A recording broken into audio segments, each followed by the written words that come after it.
We're actually starting off with the only featherweight in this whole list. The guy's been on a complete run. He seems to have absolute rocks in his hand. It's like a sniper. Every time he catches someone, always on the point of the chin. One shot KO. And that's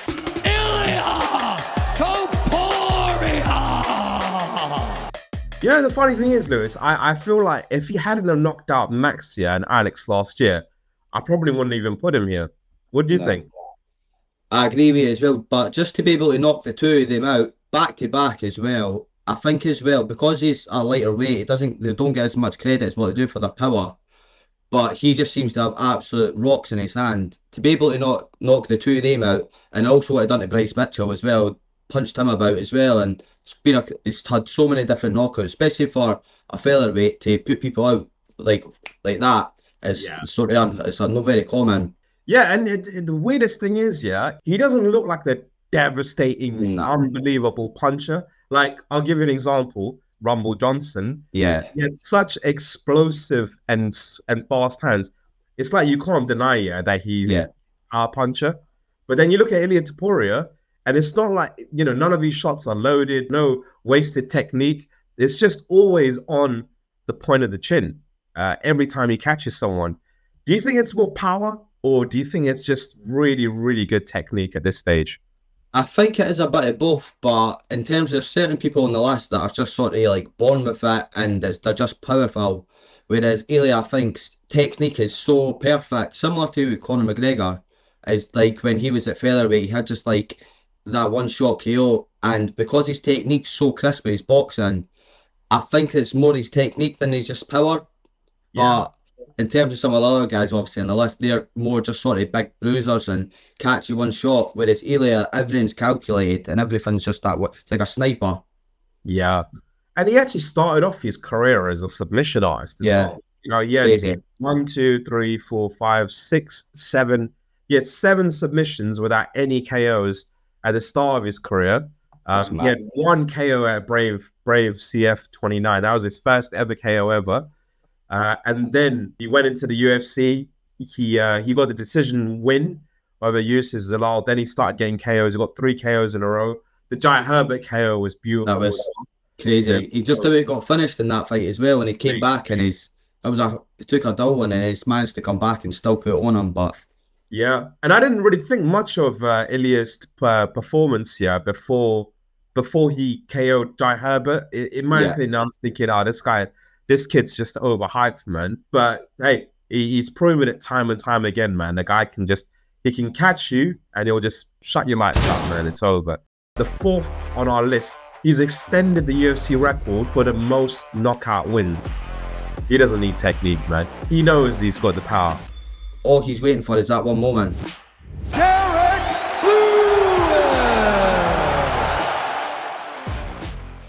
I think with Derek, you just sort of know what's coming, and it doesn't matter how long's left in the fight, as you've seen him before, 1 second or whatever it was to go. And all his fighters that fight him, they know what he's going to try and do. He's not going to try to grapple, he's not going to try, he might throw a funny few weird kicks, and you know that he's just looking for the KO punches, and he just puts absolute everything into his punches as well. And some of his knockouts, it's quite uneasy to watch sometimes because he always follows up with a big hammer fist as well. Yeah. But in terms of actual power punches, there's maybe only one person that can come close to him, and probably MMA history, obviously because they're that big as well, and just the weight behind it, and he just throws everything into it. I think Derek Lewis on it can knock out anybody in the world. If he lands on you, there's not many people that can take it, if anybody, to be honest. But Derek Lewis is definitely one of the most powerful punchers in UFC history or MMA history. Any combat sport history, really. Absolutely, man. The guy is absolutely... He's still getting KOs, man. Almost 40 years old. And he's extended the UFC record for the most knockout wins. He's got 15 KOs in the UFC. Well, that is unbelievable. Like, he's had 1, 2, 3, 4, 5, 6, 7, 8, 15, and there's only about 2 that's gone to decision. That's crazy. It's one of them beat Francis. Hey, he made Francis piss his pants that day. I was still. I remember to this day, it was everyone thought, oh, it's not going to go past 30 seconds. It ended up being one of the worst fights in the history. They're both that powerful. What are you meant to do? Both of them are a bit gun shy because they can. The power coming back at them is just as strong as they can throw, which is unusual for them.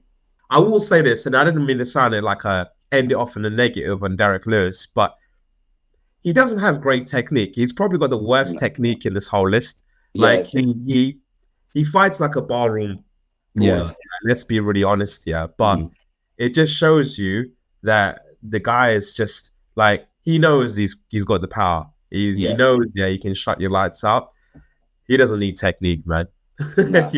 It's just that it's one shot all it takes. As you said, it doesn't matter how late in the fight it can be, because he still carries the power. It might be slower and not be throwing as much, but it's like he knows, even if he's losing on points or whatever, he's like, all he's waiting for is that one moment. He's not actually thinking about, oh, I'm going to win this fight on points. It's all about just picking his shot and trying to catch somebody, because he knows when he does, nobody's got to be able to take it. Yeah, absolutely. Moving on, man. His resume is just unbelievable. He knows, he can just knock anyone out on the face of the planet. Nobody's been able to stop him in the striking. Surely he must be the greatest knockout artist ever. Alex Pereira! Poatan, he hits the list at number 3, and honestly, it's another guy, that's just only come on in the last few years, undeniably be on the list, because no one's taken that shot yet, man. The only person that's managed to survive, or 2 people that's managed to survive the KO, is Izzy in their rematch, and Jan Blachowicz, both whom which are both world champions. But he's just knocked man, his resume is just unbelievable. Like, okay, sorry, Bruno Silva's the only one he survived this one. So, but you got Sean Strickland, Israel Adesanya, Jamal Hill, Jiri Prochazka twice. Exactly. Neil Roundtree, like, man, surely he must be the greatest knockout artist ever, no? It's hard to say against it because the people he is knocking out, and I know a lot of people complain about, oh, it's only strikers he's fighting, which I get it to a certain extent, but at the end of the day, look what he's doing to the best strikers in the UFC. Like, he's just KOing a lot of the Izzy one at the 5th round going into when he knocked Izzy out, and then obviously Sean Strickland, that one was like, he sent him halfway across the cage. It was almost disdainful. Do you know what I mean? Like guy, you're like, it was like he's swatting a fly. You know what I mean? It's almost as if it's like he's just like frustrated, like bored, like, right, get out of here now. I'm just going. It's like he puts nothing into it as well. Just it's all in the shoulders, and he just like every time he catches anyone, like even like with Yuri twice, like also another class striker. And the first one obviously was a bit weird. But the second one, there's no denying that. And obviously with Jamal Hill, like, even though Jamal's still got to be going crazy about it, but the power that Poatan's got is just, I don't know if anyone can take it. Like, obviously Jan did, and a couple of other guys did. But he's finding his groove now as well in the UFC. Now he seems to be back to back. Like, he's champion and he's double champion, and he's like, he knows, like, nobody's been able to stop him in the striking terms of things. You have to mix it up. I don't understand any fighter that wants to say, even if they could maybe catch him and knock him out similar to like Izzy, other than Izzy maybe, because obviously he's got the kickboxing background. But if you can take him down, or at least try to make him think about it, you have to do it, because you just can't take that risk. Just try to stand with him, because he's that well rounded. He's just like, on the feet, he can hit you with anything. Kicks, punches, elbows, like, he's untouchable on the feet, I think, Yeah, man, he is unbelievable. Like, there's no denying, that the guy has, like, he's got impeccable technique, but more so than the technique, it's the belief, It's just the outright belief. He knows, he can just knock anyone out on the face of the planet. However, I think, in the era of John Jones, Daniel Cormier, Gustafsson, I just don't think he's even a champion, man. I think someone told me, it's like, Poatan would not be the champion, man, back then.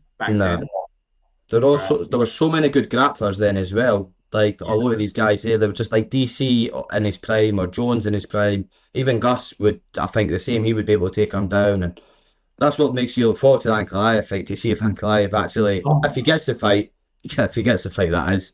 We'll see, man. We'll see. But hey, that does lead us to the next person on our list. If he was not on this list, revoke my MMA fan card. unbelievable, man. If you guys didn't watch him when he was competing in his prime, you guys missed out. He was a special guy, man. Born with something like that, that power is just untouchable. Anthony Johnson! And he was actually part of the old generation, man, that I just Exactly. mentioned. Anthony Rumble Johnson, man, RIP, man. If he was not on this list, that honestly, I'd have to revoke my MMA fan card. Yeah. You know, I'm not even a proper fan, but unbelievable, man. Anthony Johnson, if you guys didn't watch him when he was like competing in his prime, you guys missed out, man. Like, he was a fucking special guy, man. Like, he came into the UFC as a welterweight, which is That's crazy. do you know what I mean? He came to the welterweight and then he moved to middleweight. He couldn't make weight at middleweight. He actually got finished by Vitor Belfort. Yeah. And he cut him. And then he did a stint outside of the UFC where he was just, he just ballooned up to light heavyweight and then That's it. Out, man. Unbelievable. And the people he's knocked out has just been crazy. Like Mike Kyle, Antonio Rodrigo Nogueira on his second fight back into the UFC. Alexander Gustafsson. I was going to say, Gustas, some of the thoughts he hit him with as well is like, bro, he's just one of the fighters, I think, that some people are just born with it. Like, obviously, he's got technique, he's got power, but he is just like complete born with something like that. It's even anything he throws, he doesn't throw it, even if he's throwing a jab or something, just to even feel it out, put it, like a feeler out to his opponent. Every single shot he hits is just like, it's like he's made of stone. Every single shot, it could knock you at any time. And I think he definitely has to be on the list. That power is just untouchable, really. And it is even that one time, when it really like hit home, oh my God, this guy is just a freak, is when he fought Andre Arlovski. I think this is the first time he fought a heavyweight. Bearing in mind, this guy used to be a welterweight. Exactly. That's crazy. He's a lot smaller than Arlovski. Like, you know, not saying he's a small guy, but he's wide. He's stocky. Stocky, major stocky. Yeah, but he broke all of Arlovski's teeth, man. It's unbelievable. He didn't knock him out, but he broke his teeth. I don't know what's worse. Yeah, exactly. Rather get a wee flash knockout and wake up a few minutes later, or wake up with no teeth. Yeah, man. You're gonna have to book a visit to Turkey, man. Exactly. The number one power puncher in MMA. I think everybody will sort of know the answer to this. Proper God-given. He is genuinely bulk-lifting. The number one power puncher. Francis